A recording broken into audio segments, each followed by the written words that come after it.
Hello दोस्तों, स्वागत है एक बार फिर से आप सभी लोगों का जेएमएस कंपटीशन क्लासेस में। आज की क्लास में हम लोग कवर करेंगे 11 और 12 अक्टूबर का करंट अफेयर, और इसके पहले की जो करंट अफेयर है वो सारे क्लास में ऑलरेडी कवर है। तो इस आज की जो क्लास में हम लोग कवर कर रहे हैं अक्टूबर महीने का 11 और 12 अक्टूबर का करंट अफेयर। तो क्लास बहुत ही महत्वपूर्ण होने वाली है, सारे क्वेश्चन एग्जाम की दृष्टि से बहुत ही महत्वपूर्ण है। यदि आपको क्लास पसंद आती है तो आप अपने दोस्तों तक जरूर क्लास को शेयर करिए, और चैनल पर पहली बार विजिट किया है तो चैनल को भी सब्सक्राइब कर लीजिए। आज की जो क्लास का पहला हमारा मोटिवेशन कोटेशन है वो है थिंक बिग एंड ट्रस्ट। बड़ा सोचो और अपने आप पर विश्वास करो, ठीक है। और उसके बाद एंड मेक इट हैपन, और उसे करो, उसे एक जिद बना लो, मुझे करना ही है। तो एक बड़ा सोचो, एक बड़ा गोल सेट करो और उस पर वर्क करो, अपने आप पे विश्वास करो, ठीक है। और उसको एक बना लो, अपनी शौक बना लो, कुछ भी बना लो, एक गोल बना लो, मुझे उसे करना ही है। तभी आप क्या कर सकते हो, उस गोल को अचीव कर सकते हो। इसके साथ ही हम लोग आज शुरू करते हैं पहले क्वेश्चन। हमारा जो पहला क्वेश्चन है वो काफी महत्वपूर्ण क्वेश्चन है। पहला जो क्वेश्चन है, हाल ही में हमारे जो प्रधानमंत्री जी हैं वो निकल चुके हैं साउथ ईस्ट एशियन नेशन की तरफ। इसके पहले हमारे प्रधानमंत्री नरेंद्र मोदी जी निकलते हैं किधर, नॉर्थ अमेरिका की तरफ। किस बैठक में भाग लेने के लिए इसके पहले हमारे देश के जो प्रधानमंत्री हैं वो निकलते हैं नॉर्थ अमेरिका की तरफ, ठीक है। किधर निकलते हैं, नॉर्थ अमेरिका की तरफ निकलते हैं क्वाड बैठक में भाग लेने के लिए। किस बैठक में, क्वाड बैठक में भाग लेने के लिए। और इसको मैंने बताया था कि ये कहां पर होती है, यूएसए के डेलावेयर शहर में होती है, डेलावेयर शहर में होती है। हालांकि क्वाड का भारत क्या था, भारत क्वाड का क्या था, सदस्य था, भारत क्वाड का सदस्य था, ठीक है। इसके साथ ही ऐसे बहुत सारे ग्रुप है, जैसे G7 ग्रुप है, इसमें भी भारत भाग लेता है, इसमें भारत भी क्या करता है, भाग लेता है। लेकिन G7 का भारत सदस्य नहीं है। इसके बावजूद भी जो कंट्री G7 के मेंबर हैं वो भारत को एक गेस्ट के रूप में इनवाइट करते हैं, आमंत्रित करते हैं। इसलिए भारत क्या करता है, विश्व के अधिकांश जो अंतरराष्ट्रीय संगठन है इसमें इंडिया क्या करता है, भाग लेता है, इन बैठकों में भाग लेता है। इसी तरीके का एक ऑर्गेनाइजेशन है जिसका नाम है आसियान। क्या नाम है, आसियान नाम है। और इसी आसियान की एक बैठक हो रही है, इसी आसियान की क्या हो रही है, बैठक हो रही है। और आसियान कैसा संगठन है, आसियान आपको पता होगा कि जो आसियान है ये हमारे दक्षिण जो पूर्वी एशियाई देश है इनके विकास के लिए एक संगठन बनाया गया जिसका नाम क्या है, आसियान नाम है, association of south east Asian nation, ठीक है। तो इस आसियान का मुख्य उद्देश्य क्या है, इस आसियान का मुख्य उद्देश्य है कि दक्षिण पूर्वी जो एशियाई देश हैं जैसे Malaysia, Singapore, Thailand, Vietnam, Laos, ये सारे देश हैं, इन्हीं के विकास के लिए वर्क करना, आपस में इकोनॉमिकल एंड एजुकेशनल इन सारे सहयोग को बढ़ावा देना, ठीक है। इसी की क्या हो रही है, हाल ही में बैठक हो रही है। और बैठक कौन कर रहा है, वियतनाम कर रहा है। कौन कर रहा है, लाओस, वियतनाम कर रहे हैं, ये अध्यक्षता कर रहे हैं। और इसमें भारत को भी बुलाया गया है, ठीक है, भारत को भी बुलाया गया है। और भारत की तरफ से कौन जा रहे हैं, 10 से 11 अक्टूबर के बीच में प्रधानमंत्री नरेंद्र मोदी जी जा रहे हैं, ठीक है। आपसे पूछा जा रहा है कि किस संगठन में जा रहे हैं, तो इसमें सारे संगठन दिए गए हैं, G20 दिया गया है, ब्रिक्स दिया गया है, सार्क दिया गया है, ठीक है। इसमें सारे संगठन दिए गए हैं। तो अभी हमने बताया ये कौन सा संगठन है, आसियान। इसे किस नाम से जाना जाता है, आसियान नाम से जाना जाता है। चलिए पढ़ते हैं थोड़ा सा आसियान के बारे में, देखते हैं हम लोग कि आसियान आखिर है क्या, ठीक है। इसका पूरा नाम लिखो आप लोग, आसियान। क्या नाम है, आसियान नाम है। और इसका जो पूरा नाम है, इसका पूरा फुल फॉर्म कभी कभी पूछा जाता है, एसोसिएशन ऑफ, एस फॉर होता है साउथ, ठीक है, ई फॉर होता है east, south east, A for होता है एशियन। एशियन आप लोग जानते हो एशियन क्या है, एशिया से मिलकर बना है एशियन। एंड एन फॉर मतलब होता है नेशन, ठीक है। एन फॉर क्या होता है, नेशन होता है, नेशन मतलब राष्ट्र, ठीक है। तो इसको हम लोग बोल सकते हैं दक्षिण पूर्वी, इसको हम लोग हिंदी में बोलते हैं दक्षिण पूर्वी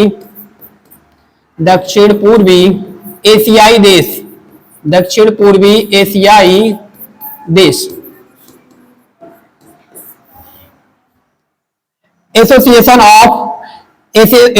of south east Asian nation, दक्षिण पूर्वी एशियाई देश का जो संगठन है इसे ही हम लोग क्या बोलते हैं, आसियान बोलते हैं। जिसकी स्थापना लिख लेना, जिसकी स्थापना बैंकॉक घोषणा पत्र के दौरान होती है। कब होती है, 1967 में होती है, ठीक है, कब होती है? 1967 में होती है। अगर पूछा जाए कौन सा घोषणा पत्र था, तो बैंकॉक घोषणा पत्र के दौरान, बैंकॉक कौन की राजधानी है?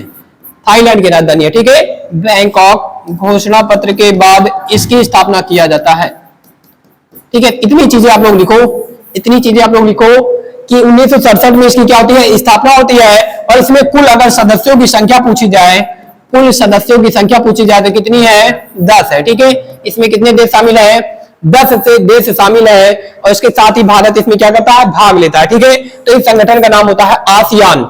इसी तरीके से हम लोग एक संगठन और है, एक संगठन और है सार्क, ठीक है। क्या नाम है? सार्क नाम है। इसके बारे में भी आपने सुना होगा, ठीक है। सार्क के बारे में, ठीक है। सार्क के बारे में सुना होगा कि इसका जो हेडक्वार्टर है कहां पर है? इसका जो हेडक्वार्टर है सार्क का कहां पर है? बताओ, सार्क का हेडक्वार्टर कहां पर है? South association of Asian regional cooperation, ठीक है।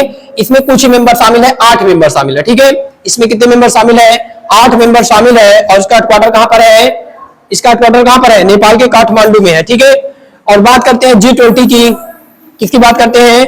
G20 की बात करते हैं। तो G20 आपको पता है इसकी स्थापना 99 में होती है। और इसकी 2023 में बैठक कौन करता है? 2023 में इसकी बैठक कौन करता है? भारत करता है, ठीक है। और 2024 में इसकी बैठक कौन करता है? 2024 में इसकी बैठक कौन करता है?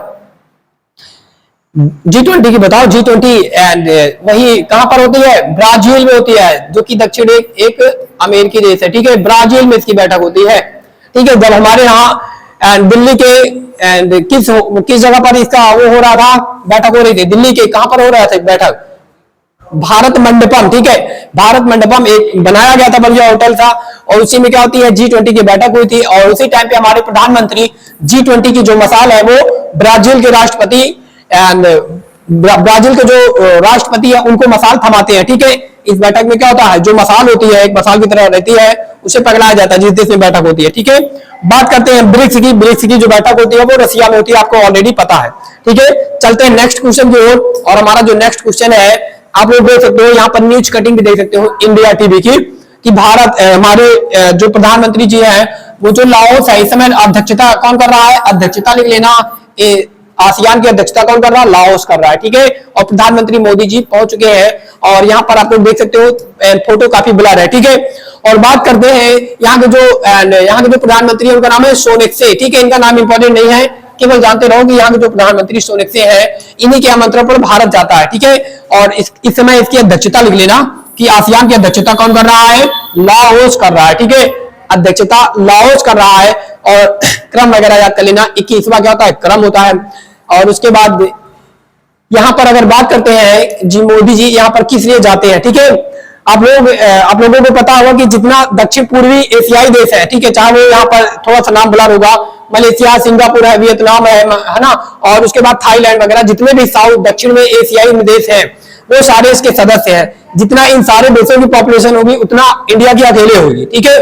और इंडिया को इसलिए बुलाया जाता है ताकि वो हमारे साथ अच्छे से व्यापार कर सके, ठीक है। अपने यहाँ जो भी प्रोड्यूस करते हैं, इलेक्ट्रॉनिक चीजें हो या कोई भी चीजें हो, वो भारत में भेज सके, ठीक है, और अच्छे से पैसा कमा सके। इसीलिए भारत को इन्वाइट किया जाता है और भारत के साथ कोशिश करते हैं फ्री ट्रेड एग्रीमेंट कर ले, ठीक है। फ्री ट्रेड एग्रीमेंट कर ले जिसके तहत ना वो हम सामान भेजे तो वो टैक्स लगाए, ना उनका सामान हमारे यहाँ तो हम टैक्स लगाए, ठीक है। और क्या होता है, जो साउथ ईस्ट एशियन नेशन है ये लोग इलेक्ट्रॉनिक सामानों का एक्सपोर्ट ज्यादा करते हैं, ठीक है। वो चाहे मोबाइल हो या चिप हो या फिर कुछ भी हो, कुछ भी इलेक्ट्रॉनिक चीजें जो भी संबंधित होती है वो हमारे भारत में ये लोग क्या करते हैं? ज्यादा एक्सपोर्ट करते हैं। जैसे बात कर लेते हैं चाइना की, ठीक है। तो चाइना क्या करता है? हमारे यहाँ 90% जो मोबाइल आते हैं वो कहां से आते हैं? चाइना से ही आते हैं। तो इसलिए भारत के साथ क्या करते हैं? भारत को इन्वाइट करते हैं, ठीक है। भारत को क्या करते हैं? इन्वाइट। यहाँ पर भारत इसका सदस्य दिख रहा है? नहीं दिख रहा है ना?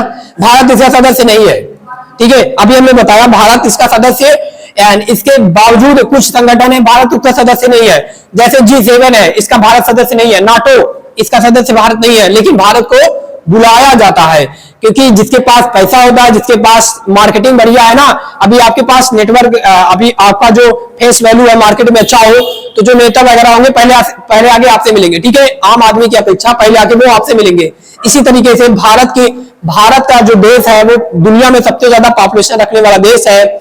इस दृष्टि से जो भी मार्केटिंग करने वाला देश होता है वो क्या करता है, मार्केट ही तो ढूंढता है, तो वो भारत को ढूंढता है। कोई भी जो संगठन होता है भारत को ढूंढता है, भारत को बुलाया जाता है, ठीक है। सदस्य ना होने के बावजूद भी भारत को बुलाया जाता है, भैया आओ आप, ठीक है, और उसके बाद हमारे साथ अच्छे से व्यापार करो। इसके साथ ही हम लोग अगला क्वेश्चन चलते हैं, अगले क्वेश्चन की ओर। और जो हमारा अगला क्वेश्चन है वो है हमारी राष्ट्रपति, जो 15वीं राष्ट्रपति है, हमारी जो 15वीं राष्ट्रपति है जिनका नाम क्या है, 15वीं जो राष्ट्रपति है जिनका नाम है द्रौपदी मुर्मू नाम है, ठीक है। द्रौपदी मुर्मू नाम है, ये निकल चुकी है अफ्रीकन कंट्री की ओर, ठीक है। अफ्रीका महाद्वीप का सबसे बड़ा देश क्या है, अल्जीरिया है, ठीक है। एंड अफ्रीका जो कंट्री का सबसे बड़ा, अफ्रीका महाद्वीप का सबसे बड़ा देश है, इसका नाम है अल्जीरिया। और कौन से देश जा रही है, मॉरिटानिया जा रही है, ठीक है। और कौन से देश जा रही है, मलावी। ये सब कैसे कंट्री है, ये सब आपके अफ्रीकन कंट्री है, ठीक है। कैसे कंट्री है, अफ्रीकन कंट्री है। हालांकि आपने इन सारे कंट्रियों के बारे में उतना अच्छे से नहीं पढ़ा जितना अल्जीरिया के बारे में पढ़ा है, नाइजर के बारे में पढ़ा है, कांगो के बारे में पढ़ा है, सोमालिया के बारे में पढ़ा है, ठीक है। तो एंड 54 से ज्यादा देश हैं अफ्रीका में, तो सारे देशों को हम लोग पढ़ भी नहीं सकते, ठीक है। ये अफ्रीका महाद्वीप के सारे देश है। और भारत की जो राष्ट्रपति है, ठीक है, ये पूछा जा रहा कि ये जो राष्ट्रपति है कौन से नंबर की राष्ट्रपति है जो अफ्रीका के देशों में यात्रा करने जा रही है।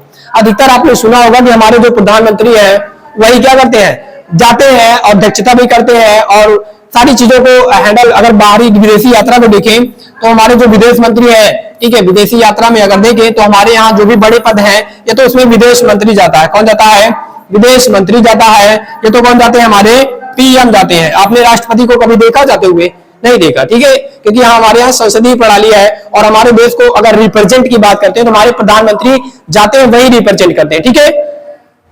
और बात करते हैं तो ये क्या कर रही है, वहां पर जा रही है, कौन कौन से देश जा रही है, अल्जीरिया जा रही है, मॉरिटानिया जा रही है और मलावी जा रही है।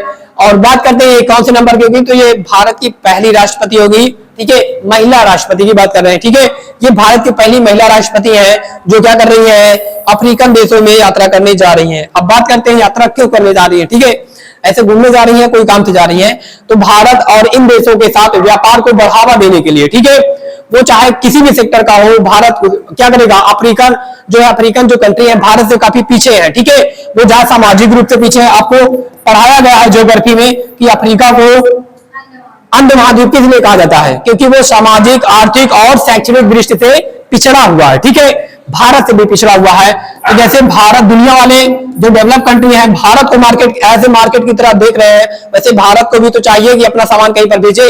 अमेरिका थोड़ी बेच पाएगा, ना चाइना बेच पाएगा, क्योंकि अमेरिका चाइना हमसे काफी डेवलप है, ठीक है।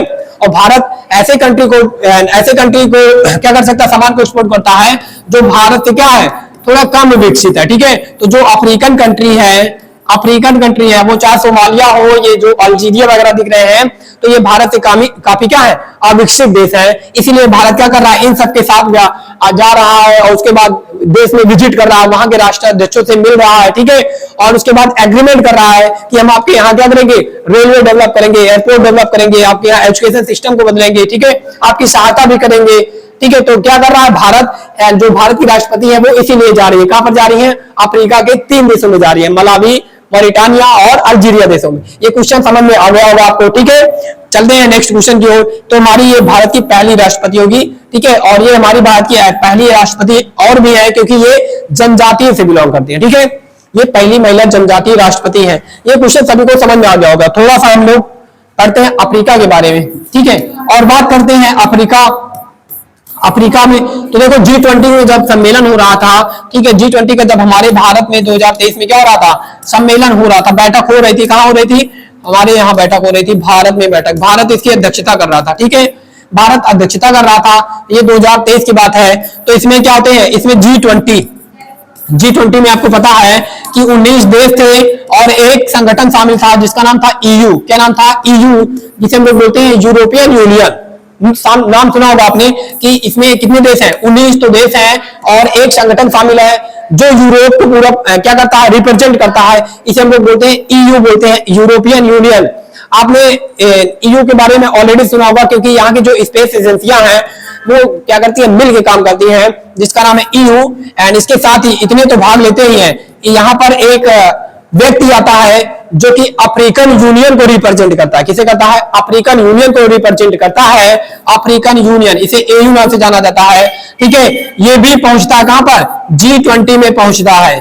क्या ये सदस्य था इसका? ये इसका सदस्य नहीं था। ठीक है, ये G20 का सदस्य नहीं था, फिर भी ये यहां पर पहुंचता है। ठीक है, बताओ, ऐसे तो कोई जाएगा नहीं बिना न्योता के। ठीक है, भारत ने क्या किया था? भारत ने निमंत्रण दिया था। ठीक है, जब ये यहां पहुंचता है तो देखो, जैसे जितने देश सदस्य होते हैं उतने ही वहां पर ऐसे टेबल पे सीटें भी उतनी ही लगाई जाती हैं जितने देश सदस्य होते हैं। ठीक है, एक्स्ट्रा सीटें नहीं लगाई गई थी। तो जब ये इनके सदस्य या चेयरमैन वहां पर पहुंचते हैं अफ्रीकन यूनियन के, तो प्रधानमंत्री जी क्या करते हैं? एयू के जो चीफ होते हैं, ठीक है, एयू का जो अध्यक्ष होता है, उसके लिए अपनी सीट क्या कर देते हैं? खाली कर देते हैं। ठीक है, उसके लिए अपनी सीट खाली कर देते हैं और उन्हें गले मिलकर क्या करते हैं? उनको सीट देते हैं। ठीक है, तो इस बार अफ्रीकन यूनियन भी किसका सदस्य बन जाता है? G20 का सदस्य बन जाता है। और इस अफ्रीकन यूनियन में लगभग 48 से ज्यादा देश शामिल है। ठीक है, और इसीलिए इसमें शामिल होने के कारण भारत और अफ्रीकन देशों से क्या हो रहा है? थोड़ा सा व्यापार बढ़ रहा है। ठीक है, थोड़ा सा दोस्ती बढ़ रही है और हम लोग धीरे धीरे अफ्रीका में क्या कर रहे हैं? इन्वेस्टमेंट करेंगे। ठीक है, तो ये क्वेश्चन समझ में आपको आ गया होगा। चलते हैं नेक्स्ट क्वेश्चन की ओर। और इसके साथ ही हमारा जो नेक्स्ट क्वेश्चन है, और ये कब जाएंगी? इनकी जो यात्रा का टाइम होगा 6 दिन का होगा। 13 से 19 अक्टूबर तक ये क्या करेंगे? उन देशों में जाएंगे। ठीक है, और 39 वर्षों बाद ऐसा हो रहा है जब हमारी कोई राष्ट्राध्यक्ष, महिला राष्ट्राध्यक्ष जा रही है। कहां पर जा रही है? यहाँ पर जा रही है। चलो, एक दिन मैं पढ़ा रहा था एमपीसी के बारे में। ठीक है, एमपीसी जिसका फुल फॉर्म होता है मॉनेटरी पॉलिसी कमेटी। ठीक है, क्या होता है? मॉनेटरी पॉलिसी कमेटी होता है। इसके बारे में मैं पढ़ा रहा था एमपीसी का। ठीक है, एमपीसी के बारे में पढ़ा रहा था कि एमपीसी का हाल ही में 1 अक्टूबर 2024 को क्या होता है? पुनर्गठन होता है। ठीक है, क्या होता है? पुनर्गठन होता है। ये चीजें आपने पढ़ा था। ठीक है, मुझे उम्मीद है ये चीजें समझ में आई भी होगी आपको कि मॉनेटरी पॉलिसी क्या होती है, इसका उद्देश्य कोई बताएगा? इसका उद्देश्य क्या है? मॉनेटरी पॉलिसी कमेटी बनाने का उद्देश्य क्या है और इसके अध्यक्ष कौन होता है? इसका अध्यक्ष, ये क्वेश्चन मैंने शामिल किया था अपनी क्लास में कि एमपीसी का अध्यक्ष कौन होता है? आरबीआई का अध्यक्ष होता है या फिर राज्यपाल होता है या वित्त मंत्री होती है? कौन होता है? ठीक है, हाँ, जो हमारे आरबीआई है, हमारी जो बैंकों की बैंक है या फिर हमारी जो सेंट्रल बैंक है, ठीक है, इसका जो अध्यक्ष होता है, ठीक है, इसका जो गवर्नर, देखो इसे गवर्नर भी बोला जाता है। ठीक है, इसे क्या बोला जाता है? गवर्नर भी बोला जाता है और आरबीआई का आप अध्यक्ष भी बोल सकते हो। ठीक है, तो जो होता है वही एमपीसी का क्या होता है? अध्यक्ष होता है। उनका नाम क्या है? शक्तिकांत दास नाम है। क्या नाम है? शक्तिकांत दास नाम है। मैंने बताया था कि हाल ही में इसकी स्थापना होती है 1 अक्टूबर 2024 को। ठीक है, और इस एमपीसी का उद्देश्य क्या है? ये क्या करती है?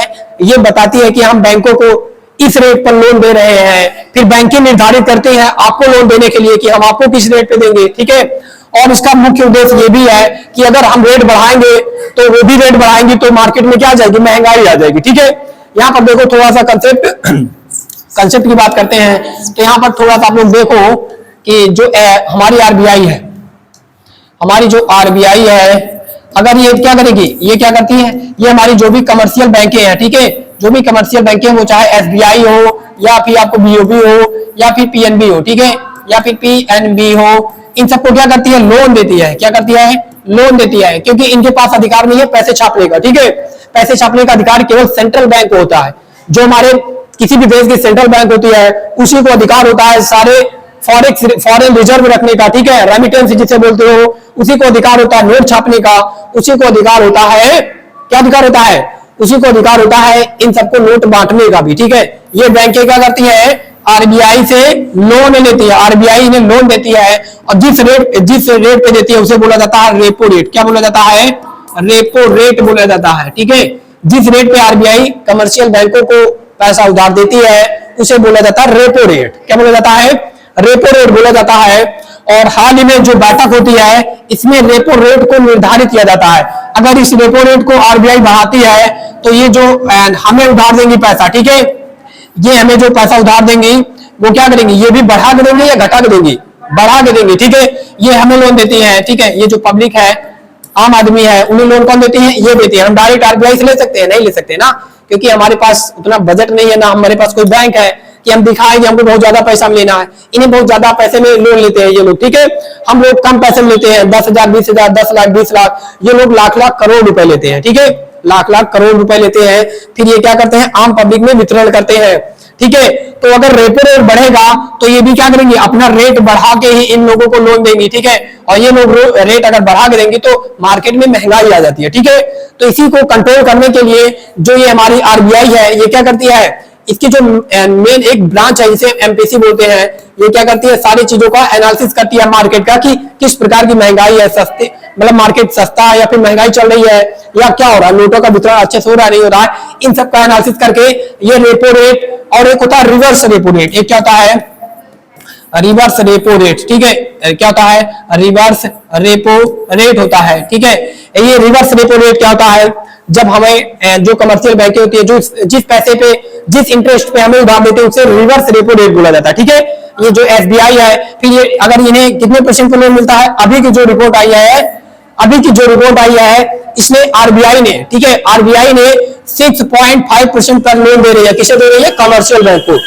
क्या आपको 6.5% पे लोन मिलेगा इन सब बैंकों से, कभी भी नहीं मिलेगा। ठीक है, मिनिमम रेट की बता रहे हैं कि 12% से नीचे तो मिलेगा ही नहीं। ठीक है, कोई भी बैंक पे जाओ, ठीक है, कोई भी बैंक से पैसे उधार लोगे तो आपको 12%, सोचो 6.5 में से 12% घटाओगे तो आपको 5.5%, ऑलमोस्ट इतने परसेंट का लाभ ये लोग क्या कर रही है, कमा रही है। ठीक है, तो जो इतना परसेंट लाभ, अगर आप 1 लाख का 5% निकालोगे तो कितना हो जाएगा, 1 लाख का 5%, 5,000 रुपए। ठीक है, एक लोगों से लगभग मिनिमम 1 लाख रुपए बता रहे हैं, 1 लाख लोन लोगे तो एक लोगों से बैंक 5,000 कमा रही है। तो जो भारत की जनसंख्या कितनी है, और ऐसा कोई व्यक्ति नहीं है जिसके पास खाता ना हो। ठीक है, और मानते हैं कि सभी लोग लोन नहीं लेते हैं, लेकिन कम से कम 5-10% जनता तो लोन लेते हैं, जो बड़े लोग होते हैं वो लोन लेते हैं। ठीक है, और छोटा मोटा नहीं लेते हैं तो 50-50 लाख, 10-10 लाख, 20-20 लाख का लेते हैं। ठीक है, जैसे अडानी अंबानी की बात करते हो तो ये लोग लाख करोड़ रुपए लोन लेते हैं। ठीक है, इनके ऊपर 2-2, 3-3 लाख करोड़ का लोन होता है, अगर इसकी वैल्यू निकालोगे तो बहुत होता है। ठीक है, चलते हैं नेक्स्ट क्वेश्चन की ओर, और ये क्वेश्चन आपको समझ में आ गया होगा। क्वेश्चन क्या पूछा जा रहा है कि हाल ही में आरबीआई क्या करती है, रेपो रेट का निर्धारण करती है। क्या करती है, भारतीय रिजर्व बैंक न्यू जो पॉलिसी रेपो रेट दर को क्या करती है, कितने प्रतिशत पर अपवर्तित का मतलब होता है इसमें कोई परिवर्तन ही नहीं किया। ठीक है, अपवर्तित का मतलब क्या होता है, जिसमें कोई परिवर्तन ना किया, वो जितना थी उतना ही रख दिया है। ठीक है, तो कितना था, 6.5% था, और 6.5% ही कर दिया है। ठीक है, समझ में आया सारी चीजें समझ में आ गया होगा। इसके साथ हम लोग चलते हैं नेक्स्ट क्वेश्चन की ओर, और ये हमारे आरबीआई के गवर्नर और जो मॉनेटरी पॉलिसी कमेटी की बैठक होती है, उसी में इस रेट को क्या किया जाता है, निर्धारण किया जाता है। ठीक है, उसी में इस रेट को निर्धारण किया जाता है। ठीक है, और बाकी एमपीसी वगैरह सब समझ में आ गया। जब मुद्रास्फीति, ठीक है, जब महंगाई आती है तो उसे मुद्रास्फीति बोला जाता है। ठीक है, इन्फ्लेशन बोला जाता है। इसके साथ हम लोग चलते हैं नेक्स्ट क्वेश्चन की ओर, और इसके साथ ही आपको ये भी बताना है, एक क्वेश्चन का जवाब हम ये भी पूछेंगे आप लोगों से कि हाल ही में जो एडीबी है, ठीक है, क्या है एडीबी के बारे में बताओ कि एडीबी क्या है, और हाल ही में इसने किसी राज्य के पेयजल, ठीक है, पेयजल की वहां एक योजना है, मतलब जल से संबंधित कोई योजना है, इसको पैसा देने के लिए उसे $408 मिलियन, ऑलमोस्ट ये डाटा फिक्स मैं नहीं बता रहा हूं, 408 मिलियन ऑलमोस्ट था। ठीक है, लगभग $408 मिलियन का सहायता इस योजना में दिया गया, किसके द्वारा, एडीबी के द्वारा। किस राज्य की ये योजना है, ये आपको बताना है। ठीक है, किस राज्य की योजना है, ये आपको नाम बताना है, राज्य का नाम, और ये आपका नॉर्थ ईस्ट उत्तर पूर्वी भारत का राज्य था। ठीक है, पूर्वी भारतीय राज्य था, आपको नाम बताना है इसका क्या नाम था। इसको एडीबी ने ऑलरेडी एक योजना में सहायता किया 408 मिलियन। इसके साथ ही जो एडीबी है, हाल ही में उत्तर भारत का एक राज्य है, उसके टूरिस्ट, ठीक है, उसके टूरिस्ट नीति में, उसके टूरिस्ट योजनाओं में पैसा देने के लिए क्या किया, एग्रीमेंट किया है, कितना पैसा देने के लिए। ठीक है, यहाँ पर लिखा है हिमाचल प्रदेश। ठीक है, क्या लिखा है, कुल्लू मनाली कांगड़ा, ये सब जो हिल स्टेशन है, ठीक है, ये सब टूरिस्ट प्लेस है। टूरिस्ट प्लेस को और अच्छे से डेवलप करने के लिए भारत सरकार के साथ साथ ही ये लोग क्या कर रहे हैं, भारत सरकार के साथ साथ जो अदर हमारी बैंकें हैं, चाहे वो वर्ल्ड बैंक हो या एडीबी हो, इनसे भी पैसे ले रहे हैं ताकि उनको कम टाइम में ज्यादा अच्छे से क्या कर सके, डेवलप कर सके। क्योंकि भारत सरकार पैसे तो देती है, लेकिन अगर पार्टी दूसरी होती है ना तो थोड़ा पैसा लेने में दिक्कत होता है। ठीक है, हमने पढ़ा था पॉलिटी वगैरह में, जो पुराने स्टूडेंट हुए पढ़ा था कि यदि केंद्र में और राज्य में सेम पार्टी की सरकार है तो पैसा आसानी से मिल जाता है, लेकिन हिमाचल प्रदेश में किसकी सरकार है, कांग्रेस की है और सेंट्रल में किसकी है, बीजेपी की है, ठीक है। तो उन्हें पैसा लेने में दिक्कत होती है, तो इसीलिए इन्होंने क्या किया है, एडीबी से क्या किया है, एग्रीमेंट किया है कि पैसा दे दो, कुछ भी इंटरेस्ट में दो, और हमें क्या करना है, अपने यहाँ का जो टूरिस्ट हब है उसे क्या करना है, डेवलप करना है, विकसित करना है, ताकि हम अपने राज्य में और टूरिस्ट को बुला सके, जिससे हमें इनकम हो सके, ठीक है। तो ये किया गया है हिमाचल प्रदेश राज्य के साथ, ठीक है। और कितने मिलियन डॉलर, तो 162 मिलियन डॉलर, ठीक है। 162 मिलियन डॉलर का एग्रीमेंट है। कौन लोन देगा, एडीबी देगी, ठीक है। एडीबी का फुल फॉर्म मैंने बताया था, एडीबी का मतलब होता है एशियन डेवलपमेंट बैंक, ठीक है। एशियन डेवलपमेंट बैंक है ये केवल एशिया के देशों को क्या करती है, लोन देती है। एशिया महाद्वीप के देशों को लोन देती है उनके डेवलपमेंट के लिए, ठीक है। ये नहीं कि अपने यहाँ टेररिस्ट फैलाने के लिए ले जाओ, ठीक है, आतंकवाद को बढ़ावा देने के लिए ले जाओ ये सब पैसे, तो उनको नहीं। आपके यहाँ कोई अच्छी योजना है, वो चाहे पर्यावरण से, पेयजल से संबंधित हो, साफ सफाई से हो, ठीक है, एंड तो आप क्या कर सकते हो, और इन सारी चीजों अगर इनसे रिलेटेड आप लोन ले रहे हो तो आपको पैसा आसानी से दे दिया जाता है, ठीक है। जहां तक बात होता है सस्टेनेबल एसडीजी गोल से संबंधित, चाहे वो भुखमरी समाप्त करना हो एंड पेयजल जल की सुविधा प्रोवाइड करना हो, साफ सफाई से संबंधित हो, तो जो बैंकें होती हैं लोन आसानी से दे देती है, ठीक है। तो कौन दे रहा है, एशियन डेवलपमेंट बैंक दे रही है। इसका हेडक्वार्टर कहां पर है, इसका हेडक्वार्टर भी मैंने बताया था, जहां पर रेमन मैग्सेसे अवार्ड दिया जाता है, ठीक है। कहां पास, मनीला में है, ठीक है। तो ये किसके साथ किया गया है, हिमाचल प्रदेश के साथ किया गया। इस राज्य का नाम आप लोगों ने नहीं बताया, ठीक है, हाँ, असम नाम है। एंड क्या नाम है, वहां मणिकशा, वहां के क्या है, वहां मणिकशा, वहां के क्या है, ओडिशा नहीं, त्रिपुरा नाम है। क्या नाम है, त्रिपुरा नाम है।